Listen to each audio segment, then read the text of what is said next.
En este video vamos a ver la derivación simbólica o las derivadas simbólicas, que no es otra cosa que lo que ustedes ya han hecho en la prepa y en sus cursos de cálculo, y es de alguna forma se toman todas las fórmulas que se obtienen vía el hacer el cálculo de un límite. Entonces, vía la definición del límite, de derivada con el límite, uno puede para algunas funciones analíticas, que les llamaré funciones bloque o algo así, obtener cuáles son sus derivadas, ¿no? Esas funciones bloque son, por ejemplo, la exponencial, las funciones trigonométricas, los exponentes y algunas otras más, ¿no? Entonces hay alguna cantidad finita de funciones analíticas que uno conoce cuáles son sus derivadas, y además hay este teorema de la regla de la cadena con el cual pueden hacer cualquier función que sea combinación de estas funciones bloque, ¿no? Entonces, cualquier función puede ser muy compleja, que esté formada por estas funciones bloques. Ustedes van a poder, vía las fórmulas que se obtienen de los límites, obtener cualquier derivada, en principio, ¿no? Entonces, eso pues, les da muchas posibilidades, aunque no son todas. Hay muchas veces donde uno tiene funciones que no conoce explícitamente su forma analítica, pero puede calcularlos. O sea, hay alguna función, por ejemplo, yo puedo hacer un cálculo de cuál es el tiempo que le lleva a algo estrellarse o cuánto es la temperatura que debe de alcanzar hasta tal cosa, pero no es, hago una simulación para obtener ese resultado y no conozco analíticamente la función, solo hago el cálculo aproximado, ¿no? De cómo se obtiene ese valor para cualquier punto, tiempo o lo que sea, ¿no? Hay algunas cosas que pueden ser extremadamente complejas y analíticamente a veces ni siquiera se pueden resolver. O sea, solamente podemos obtener una versión numérica, y derivar eso pues no se puede simbólicamente porque no se tiene la versión analítica. Cuando se tiene, pues se utiliza las derivadas numéricas. Cuando se tiene, se puede utilizar la derivación simbólica. La derivación simbólica per se no siempre es tan buena porque es más o menos lenta. No en todos los casos, pero sí frecuentemente es más o menos lenta. Entonces no siempre sirve para utilizarse a la hora de hacer cálculos, aunque no siempre tampoco es extremadamente lenta. Por ejemplo, lo que habíamos dicho aquí, que las derivadas de varios pasos, ¿no? Entonces derivadas de orden 10 o lo que sea, pues numéricamente requieren de poner un big float con precisión, con un set precision extremadamente alto, y además hacer un delta t bastante pequeño, y eso hace que pues ya no sean tan rápidas tampoco las derivadas numéricas, y en ese caso la derivada simbólica puede mejorar las cosas. Depende del tipo de función que se va a trabajar, si conviene hacer numérica o simbólica. Casi siempre conviene numérica, pero hay algunos casos donde no, donde conviene hacerlo simbólico. Es de hecho más rápido hacerlo simbólicamente. Y para eso, matemática es probablemente, o para mi gusto, es mi favorito del software para poder hacer esta clase de derivadas. Y Wolfram Alpha es su versión web, que es gratuita. Entonces, pues la gran desventaja de matemática es que es de paga. Eso de alguna forma lo suple Wolfram Alpha, ¿no? Entonces quiero mostrarles primero ir a Wolfram Alpha, que pueden también ustedes pueden descargar matemática porque la UNAM se los regala, pero después pues, quizás no van a estar en la UNAM, entonces no lo van a poder usar, pero pueden utilizar Wolfram Alpha, y para eso, por ejemplo, escriben aquí derivative y hasta ya vienen algunos ejemplos de cómo hacerlo. Entonces uno pone aquí su función derivative of y ponen de qué es. En el caso de matemática tienen que poner derivative, abren corchetes, escriben la expresión y ponen coma x o algo así, y eso les arroja la solución, ¿no? Entonces ya les da aquí la expresión simbólica de cuál es la derivada. Si lo vieron, pues se tarda unos minutos, ¿no? En hacer, unos segundos en calcularlo. No lo hace instantáneo, pero lo hace bastante rápido en general. Para un cálculo o dos cálculos está bien, pero si uno quiere hacer muchísimos cálculos, o sea, unos miles de cálculos, pues ya esto ya no se vuelve eficiente. Entonces, para eso podrían utilizar matemática. Es bastante eficaz matemática de todas formas en hacer estas cosas, aunque tiene dos grandes desventajas en matemática, ¿no? Entonces la primera, ya lo dije, es que cuesta, y eso significa que no lo pueden llevar a todos lados porque no todo mundo tiene matemática. Por ejemplo, si quieren darle clases en una escuela rural de secundaria para enseñarles algo de álgebra y basarse en matemática, pues ellos no van a poder acceder a esa parte. Digo, uno cuando piensa en eso dice, pues tienen que tener computadoras. Cada vez más personas tienen computadoras personales donde podrían instalar Julia, pero no, y muchas escuelas secundarias tienen computadoras en su escuela, pero o prepas también, tienen computadoras, pero no tienen la licencia, porque la licencia es algo que tiene que estar pagando constantemente y que la mayoría de las veces pues no se valora lo suficiente como para que se pague, ¿no? Además, habrá algún instituto donde puede ser que algunos trabajen y ese instituto no tiene pagada la licencia, pues ya se amolaron, lo tienen que pagar ustedes, ¿no? Entonces es una desventaja considerable, pero esa no es la mayor desventaja. Ustedes podrían pagar la licencia, o sea, tampoco es tan cara, lo pueden pagar de su bolsillo si ya trabajan en algún instituto, y si no, pues pueden enseñarles a los chicos a utilizar Wolfram Alpha y para hacer cosas sencillas se suple. La mayor desventaja es que no es abierto el código, entonces uno no se puede meter a modificar el código para que haga otras cosas, algo que Julia sí lo tiene. Y hay una paquetería de Julia que de hecho es una paquetería de Python, y Julia simplemente llama a Python para correr estas cosas. Se llama SymPy. SymPy es un esfuerzo por hacer libre este tipo de cálculos simbólicos. Entonces es un intento de alcanzar a matemática. No lo hace 100% bien, pero lo hace bastante razonable, ¿no? Entonces tiene las dos grandes ventajas de ser gratuito y ser abierto el código, ¿no? Entonces abierto significa que lo pueden implementar en muchas cosas. Matemática, pues van a todo lo que hagan en matemática, pues de alguna forma se queda en matemática y se puede trabajar desde matemática. Y como matemática no es rápido en general para las cosas numéricas, pues si hacen un cálculo simbólico ahí, luego lo tienen que exportar de alguna forma a mano para meterlo en un programa, y eso hace que el programa no sea automático. Entonces no tiene varias desventajas. Si ustedes quieren hacer un programa que incluya meter una expresión y que se trabaje simbólicamente en algunos pasos con esa expresión, y después a partir de entonces se haga muchas cosas numéricas, pues matemática no es la opción. La opción es en realidad Julia utilizando vía SymPy, ¿no? Entonces por eso les conviene aprender a usar SymPy. Voy cargando la paquetería. Entonces pues ya con eso tienen una idea de por qué vale la pena hacer esto. Eso no significa que matemática sea en realidad una mala opción, es una buena opción. Ahorita que lo tienen gratuito, se los recomiendo ampliamente. Descárguenlo, utilícenlo, apréndanlo a usar. Para muchas cosas es una buena herramienta. Gráficamente es una muy buena herramienta. Entonces les recomiendo que lo tengan. No es parte del curso, pero ténganlo aparte. Lo que sí es parte del curso es que aprendan a manejar SymPy, y es parte del curso porque sí lo considero más o menos esencial en su vida posterior. Ok, entonces ahora, ¿cómo utilizamos SymPy? Para utilizar SymPy, uno puede, primero que nada, tiene que declarar las variables simbólicas que va a utilizar, ¿no? Entonces, si yo quiero utilizar X como una variable simbólica, pues tengo que declararla. Si quiero utilizar T, si quiero utilizar mi nombre como una variable simbólica, pues lo tengo que poner, ¿no? Entonces, para eso hay varias formas. Aquí están las 4 formas. A mí la que más me gusta es esta de @vars y adelante las variables. Noten que las estoy separando por un espacio, no por una coma, ¿no? Entonces no vayan a cometer el error de poner comas aquí porque no funciona. Es un error típico que yo muchas veces lo cometo. Entonces no lo hagan, pongan espacios ahí enfrente de las variables, y ya con eso declaran pues todas las variables que vayan a necesitar, ¿no? En su expresión simbólica. También lo pueden hacer vía esta función symbols, y dentro ponen cada una de las variables, ¿no? Entonces pondría aquí symbols de X, y luego symbols de Y, symbols de no sé qué. Lo mismo es con sim, y abren paréntesis el nombre de la variable entre comillas, ¿no? Entonces symbols de comilla X, comillas T, etcétera, etcétera.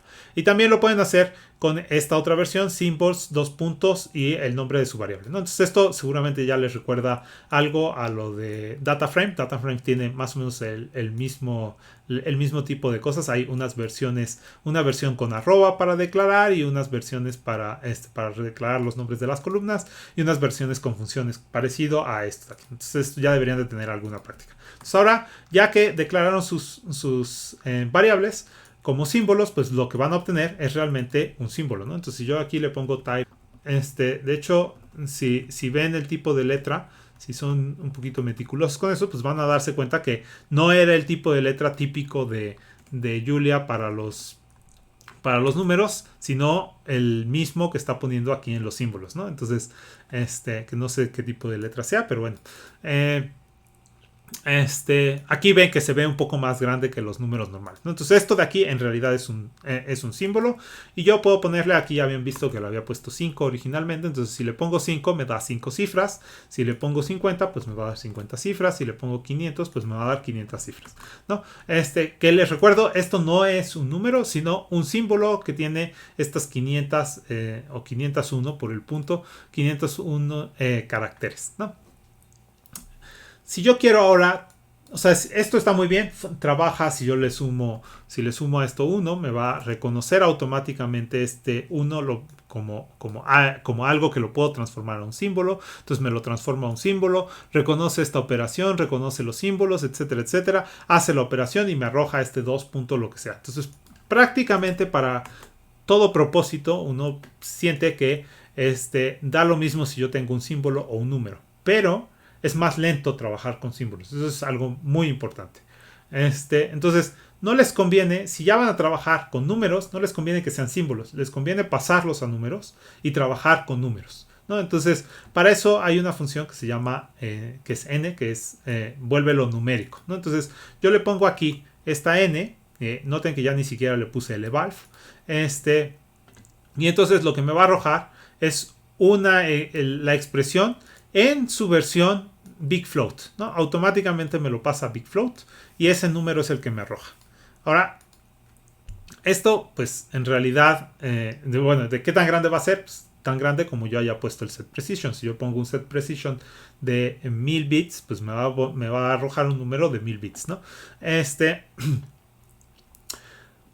Ahora, ¿qué pasa si yo quiero incrementar el número aquí? Pues pongo 1000 y ya me sigue dando el mismo número porque en realidad lo que me arroja es transfórmame ese número que tenías en un big float. Y pues el big float que puede ser con el set precision que le hayamos dado. Entonces me lo va a arrojar de la misma. Si queremos cambiar el tamaño de este número, necesitamos cambiar el set precision del big float.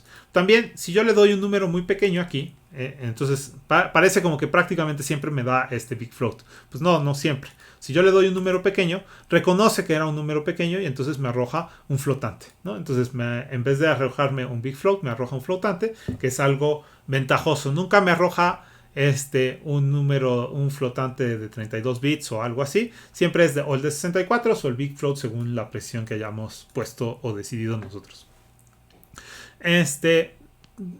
Esto es un poco más listo de lo que parece. Si yo hubiera puesto, en vez de, por ejemplo, vamos a poner aquí 2, polinomio de 2, tal cual, ¿no? Entonces no necesita ser evaluado. Y eso... no es cierto, me fallé. Siempre arroja, pensaba que iba a arrojar el número entero, pero no, en realidad arrojó, ya quedé mal. Arroja o el big float o el flotante, nada más, no hay otras opciones, ¿no? Entonces, cuando lo vuelve numérico, lo hace eso. Creo que sí.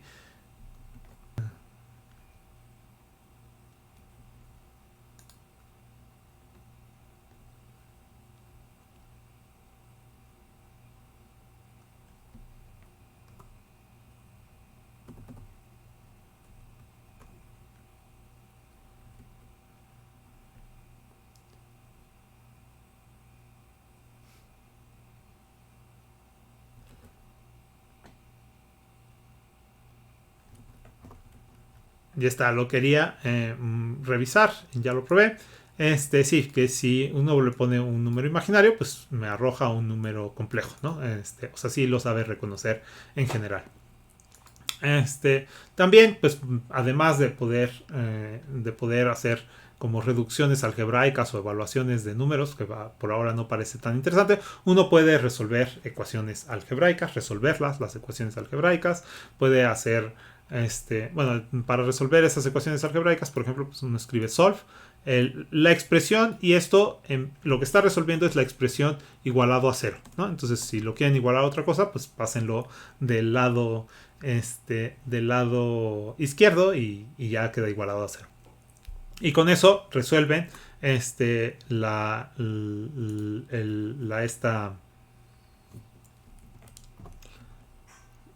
también pueden la ecuación. También pueden ponerle coma x y entonces, pues digo, si tuvieran más variables aquí, yo que sé, qué, t, por ejemplo, no sé si sea una buena idea, lo podemos probar. No, probablemente no, porque no va a tener una solución. Bueno, vamos a probarlo nada más para que vean. Ay, ups. ¿Qué es lo que nos va a... Ah, no, sí, lo pudo resolver. Entonces lo resuelve con respecto a x, o le puedo poner, por ejemplo, aquí t. Entonces, pues va a tener un... Creo que va a llegar... Ah, no, tampoco llega llega al... Claro, es tangente. Lo puede resolver con respecto a una variable o con respecto a otra variable. No, entonces en general pueden resolver esta clase. Si solamente hay una variable, pues no necesitan poner con respecto a qué variable van a resolver el sistema. También pueden hacerlo para polinomios, entonces les va a arrojar no solo una solución, sino varias soluciones, y cada una de esas soluciones, de hecho, cada una de esas soluciones aquí también es un arreglo. Entonces hay que, si uno quiere tener la solución real, pues realmente la solución, no en números reales, sino realmente, necesitan ponerle el corchetes, porque les está arrojando un arreglo, ¿no? Entonces aquí están cada una de las soluciones, que son simplemente los ceros del círculo, ¿no? En fin. Hay en realidad muchísimas cosas que se pueden hacer. No vamos a acabar. Yo podría hacer unas horas sobre SymPy de lo que puede hacer. Se pueden hacer límites, integrales, derivadas, ecuaciones algebraicas, diferenciales, trabajar con matrices, en fin, trabajar con números complejos, un titipuchal de cosas con cálculo simbólico. Para que puedan darse una idea, pues ahí les puse el manual, ¿no? De la documentación. Entonces ahí hay un montón de ejemplos, hay realmente muchas cosas que se pueden hacer. El manual no está completo, está más o menos avanzado, pero no está completo. Si hay alguna cosa que creen que podía hacer SymPy, es posible que sí la pueda hacer. O sea, si ustedes conocen, es que en matemáticas se puede hacer tal cosa, probablemente se pueda hacer en SymPy, aunque no esté en la documentación. Han desarrollado suficientes cosas como para que no hayan terminado la documentación, y pues eso lo hace en general una persona o un grupo de personas, pues no se toman el tiempo de estarlo actualizando. Esa es de las desventajas de que sea gratuito de alguna manera. Pero hay un montón de páginas de internet donde uno puede ir encontrando ejemplos de lo que uno quería hacer. Entonces casi todo lo que se puede hacer en matemática, insisto, se puede hacer con SymPy. Por ahora solamente nos vamos a concentrar en hacer diferenciales o derivadas. Entonces para obtener una derivada utilizan esta función diff. Ahí ponen dentro la expresión que quieren derivar con respecto a qué variable quieren derivar y listo, ¿no? Entonces si ustedes además ponen una coma más y dan algún número, entonces típicamente ese número es 1, o sea, ese es el que está prepuesto, y es el número de derivadas que quieren hacer, ¿no? Entonces si uno le da aquí un 3, pues digo 4, a partir de 4 ya va a ser 0, porque era un polinomio de tercer grado, ¿no? Entonces con eso pueden hacer el número de derivadas. Como existe la regla de la cadena, básicamente todas las derivadas se pueden resolver, entonces las va a obtener. Aquí les puse derivar con respecto a qué. Eso significa que puedo hacer derivadas parciales también. Aquí les voy a poner un ejemplo de derivada parcial. Entonces aquí ponemos una función que tiene dos variables, x y y, y vamos a hacer la derivada de esa expresión con respecto de una de las variables y con respecto de otra de las variables, ¿no? Entonces, ¿cuáles son esas variables que vamos a hacer? Pues va a ser con respecto de x y con respecto de x y. O sea, esto lo que me va a producir es una matriz de 2 por 2, donde sea la derivada de la expresión con respecto de x y luego la segunda derivada con respecto de x, ¿no? Y luego otro elemento va a ser la derivada con respecto de x con respecto de y, la derivada con respecto de y con respecto de x y la derivada con respecto de x, con respecto de y con respecto de y, o la segunda derivada con respecto de y. Entonces esto básicamente pues es el hessiano, que son las segundas derivadas de una función de dos variables. Algo similar podrían pensar para un jacobiano, que sea una función de R2 en R2, o de Rn en Rn, y entonces que saque las derivadas, la función y con respecto de la variable j, y eso nos da pues, los elementos de la matriz del jacobiano. O sea, también podrían escribir algo de ese estilo. Ok.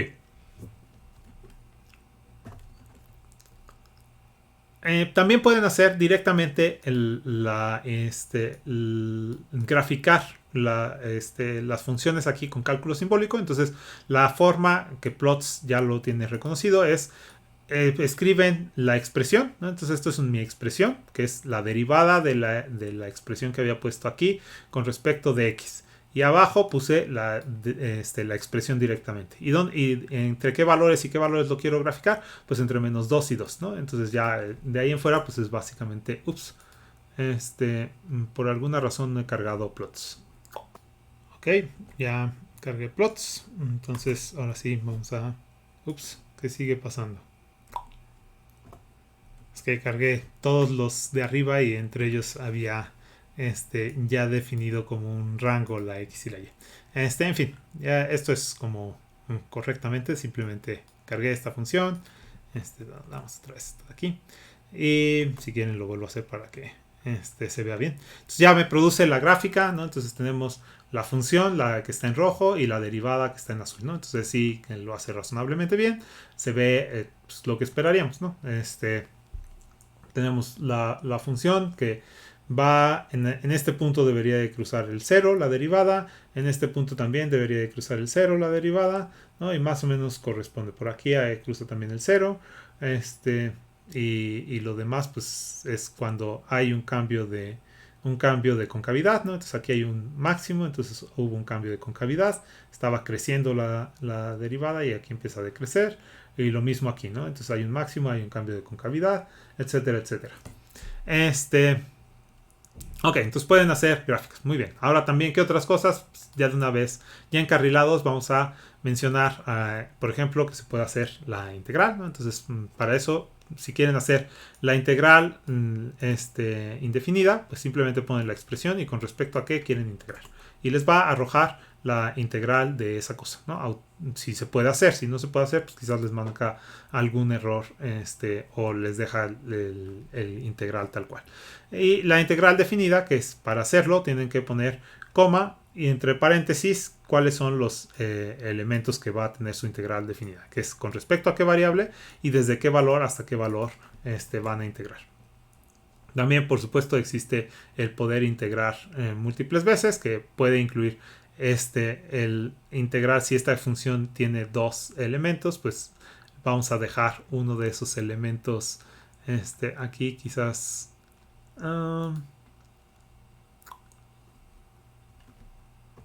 Para que se vea eso, voy a poner esta expresión, ¿no? Entonces ya me sale el x cuadrado, la que tiene dos elementos, ya lo había probado por acá. Integramos con respecto de x y lo que nos va a dar pues es una función que tiene x y y como elementos. Entonces también puedo integrar en un cierto valor y entonces me va a dar la integral sobre ese conjunto, ¿no? Sustituyendo en 0 y en 10 la cosa, y yo podría ahora integrar dos veces, ¿no? Entonces puedo hacer integrate esta cosa, que es mi nueva expresión, y ahora coma entre paréntesis con respecto de y desde 0 hasta 1.6, yo qué sé. Ya cierro paréntesis. Entonces ya me da mi valor de la integral de volumen, ¿no? De alguna forma.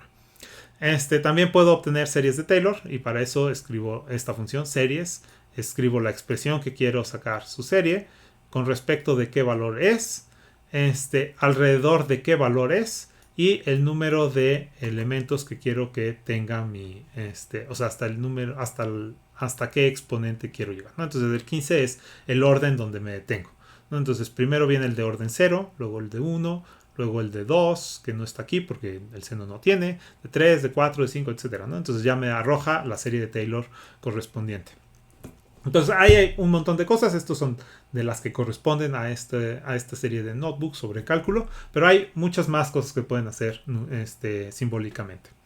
Ahora vamos a revisar qué tan rápido es derivar numéricamente y qué tan rápido es derivar simbólicamente, ¿no? Entonces para eso volví a cargar mi función de derivada, que ya teníamos definida antes, y esta paquetería benchmark tools, que lo que hace es corre varias veces la misma función para medir cuánto tiempo se tarda en cada una de esas corridas. Hace un promedio de cuánto tarda el tiempo que tarda en hacer el cálculo correspondiente y ya nos arroja ese promedio. Entonces, pues como lo hace muchas veces, se tarda un poquito en hacer la medición, pero nos va a arrojar un cálculo más o menos preciso de cuánto tiempo se tarda en hacer la derivada, ¿no? Entonces, por ejemplo, en el caso de la derivada numérica del seno, evaluado alrededor de 1.2, pues se tarda esta cantidad de segundos, ¿no? Que es 1.24 por 10 a la menos 8. Ahora vamos a probar cuánto se tarda la derivada numérica con eso mismo. Entonces ya solamente de esperar uno se da cuenta que es algo más lento, ¿no?